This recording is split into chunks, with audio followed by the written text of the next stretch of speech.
So if you drive, and I know this is an opinion, of course, if you want facts, go to Vsauce. That's a simple answer. But, if you drive, every once and again, every once in a while you feel this way. You feel like you're driving back and forth every day of the week. Some people work 10 days out of every 2 weeks because, this economy is not getting any better. Especially after fall 2016. Just kidding, I don't stand anywhere in politics. But yeah, once you get your license, it's like you feel so cool for like the first month. You feel like a total bad a bad mamma jamma. You're driving, right? And you feel like a free bird. But I'm here to say, relax. It's a 4-door car, not a motorcycle. And for those of you on those speed bikes, stop cutting us off in traffic. It's annoying. You're watching The Rob Rodriguez Show. I know, I'm surprised as much as you are.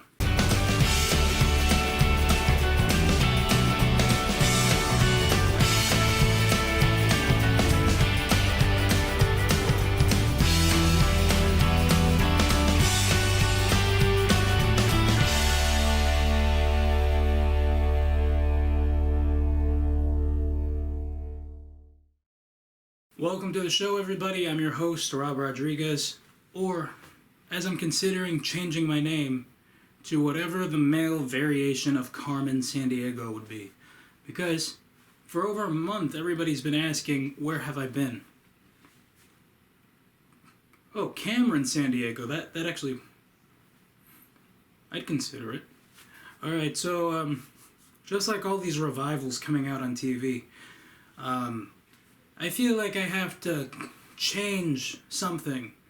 And you know what? The first episode of any revival, this isn't a revival, this is just my first show back in a while. But the first 2 episodes of 2018, they are the exact thing that I never wanted the show to be. I never wanted the show to be too hard to produce. I never wanted to, call people out. And, I'm not a sellout. Like, I'm not like a broken cell tower that's down, or Dua Lipa tickets, which I assume they sell out like all the time. So, as I've stated many times, when I come back, I'm going to come back and the heart will slowly revive itself. So you can watch an episode and say, I don't get it, but he's interesting to follow. It hurts, but sometimes self-awareness is a good thing. I mean, a while back I saw a therapist who was a much older woman. And, I came to her saying, sometimes I wish I wasn't so self-deprecating. Well, now, Robert, I don't want to break confidentiality, but it's a bad thing to be self-desecrating. No. Deprecating. You're defecating. No, okay. Can I see someone else? So, in closing,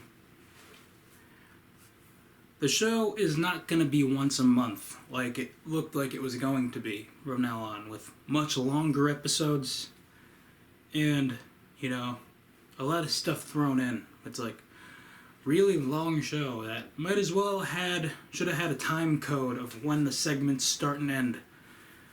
Yeah, we don't need that. So from now on, we're going to do it old school and always give 85%, because who needs that extra 15%? So I gotta give it to some of you. You guys are really good at adapting with the times, a lot of you. Like, you know the lingo, you know how to dress, you know the latest dance moves. But, going with the flow, which is what commonly a lot of people do, it's getting harder and harder to do this every year. Like, because music is starting to sound the same to me.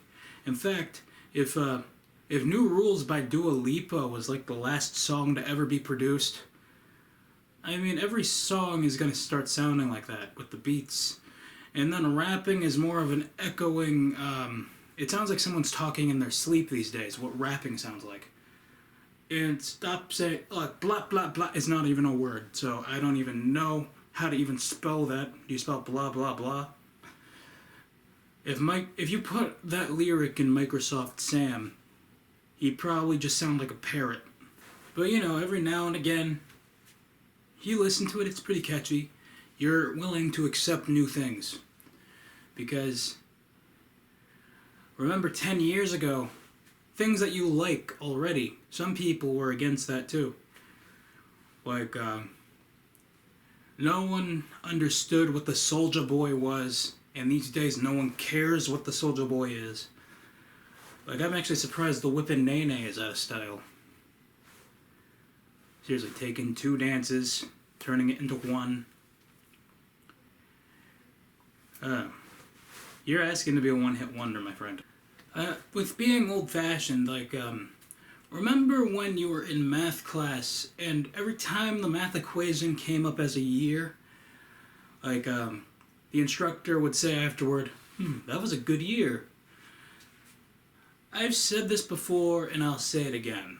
Anything after 2015, pretty much, I don't follow. In fact, I got this recently. It's a pretty cool vintage calendar. Like, yeah, it's a calendar. Keep that in mind. And if you look down here, and keep in mind I just bought this, it's a 2015 calendar. And my only excuse is, hey, I graduated, and ironically, this is the same year that I turned 19. An odd number, but hey, it was still a good year. You know, I'm one of those people who, if a lot of people like something now, I probably won't get into it until it's long gone. Like, I can't see myself watching This Is Us, because, you know, it's a little too hard to follow, and I hear you can't become too attached with people. But if you keep throwing This Is Us, like, everywhere, eventually I'm gonna get to it, but I'm not gonna like it, because I'm more of a comedy guy. And when dramas are not too Degrassi-esque, because I can handle Degrassi, no problem. Canadian dramas are the best. Not because of the accents, but because of the essence of it all. Yeah, you know, like, eventually I'm probably gonna, like, go on one of those sites where you can catch any show. Like, I mean, even shows on Netflix, they're on there. Don't ask me how, because I don't even know how they do it. Okay, I just don't want to watch it, okay? Like, maybe another day. So I'm just going to stop justifying why I don't watch it. And move on. Alright, so I thought about this, like, I'm starting to feel a little bad, because what if there's a system or a terms and agreement that if you write something on Facebook and then write something similar on another site like Twitter or Instagram, you know, is that considered conflict of interest? Like, you know, like how Home Depot and Lowe's and Walmart and Target are like direct competitors of each other. Like, that's like a guest going on Kimmel and then they appear on Fallon the same exact night. That's double booking.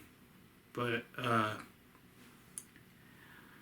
you know, social media should have some freedom.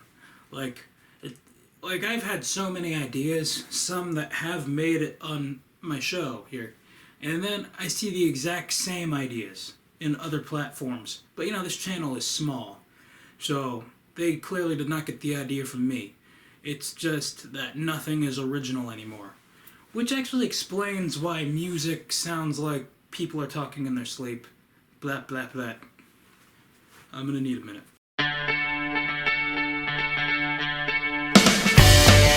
So this year has really been the year for movies. Like, there was Black Panther.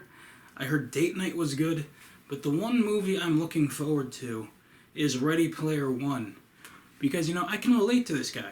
And, this whole episode has been about, like, being not so with it, being old-fashioned. This kid who is a teenager in 2045, which is the year that I'm going to be 49 years old. Yeah, I'm not that old.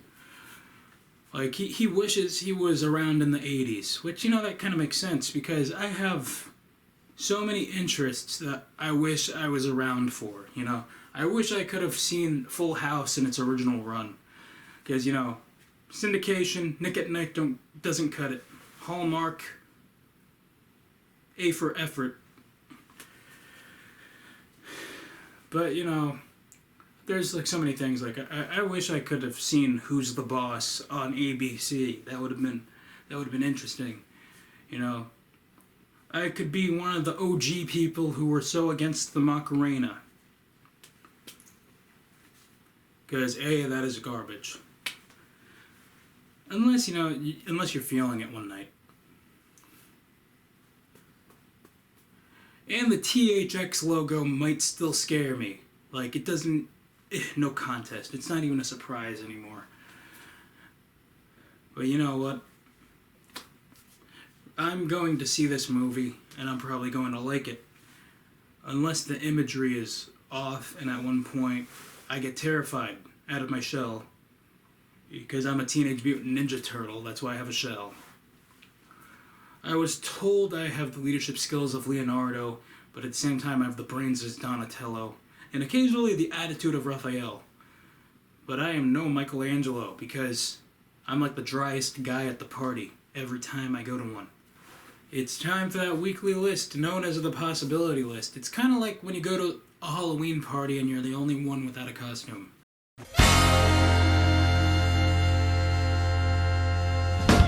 Alright, this week's list is titled 5 Actual Friends Storylines That Sound Like I'm Making Them Up.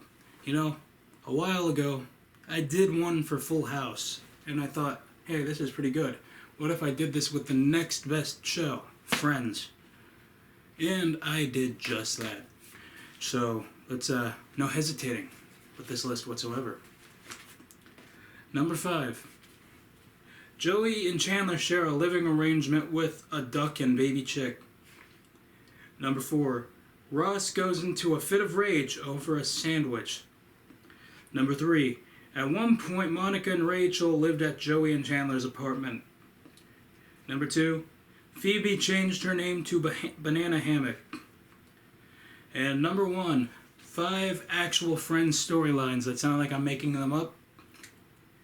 Monica prepares food for a wasted John Lovitz. Alright, and that is the possibility list for you this week. Okay, that is the show for you this week. You know to follow me on social media. Please check out the second channel, even though it's pretty dead right now. We're going to revive it like Roseanne, ladies and gentlemen. Okay, so stay tuned. I don't know how things are going to be, but I'm pretty confident that I am back and better than ever and willing to do the show for the next 5 months to finish off season 4. Alright, so just as a good omen, I'm giving you the salute instead of the goodbye. Actually, I should do both. Okay, see ya.